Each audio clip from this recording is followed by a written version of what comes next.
Match খেলতে mafia লুকে Argentina এসে পৌঁছেছে রদ্রিগো ডি পল ও এমিলিয়ানো মার্টিনেজ।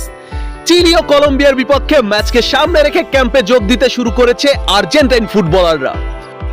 গতকাল থেকে আর্জেন্টিনা আসতে শুরু করেছে স্কোয়াডে থাকা প্লেয়ারেরা। সবার আগে মাফিয়া লুকে পৌঁছেছে Rodrigo De Paul, Julian Alvarez, Emiliano Martinez, Cristian Romero ও লিয়ান্দ্রো পারেদেসরা।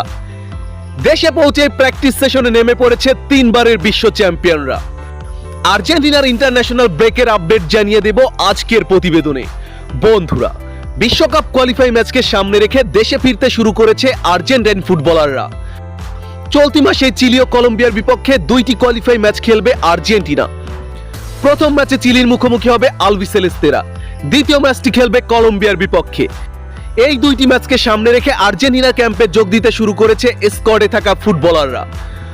গতকাল দলের সাথে যোগ দিয়েছে Emiliano Martinez, Julian Alvarez, Rodrigo De Paul, Cristian Romero সহ অনেক ফুটবলাররা। সবাই যোগ দিলেও এখন পর্যন্ত আসেনি লিওনেল মেসি। আজকের মধ্যে সবার সাথে ক্যাম্পে যোগ দেওয়ার কথা রয়েছে লিওনেল মেসি।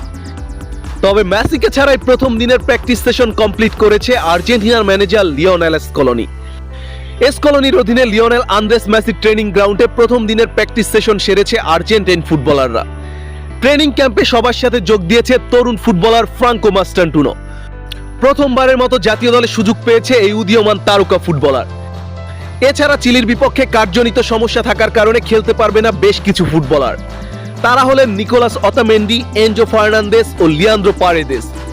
আগামী 6 জুন চিলির বিপক্ষে অ্যাওয়ে ম্যাচে মাঠে নামবে আর্জেন্টিনা।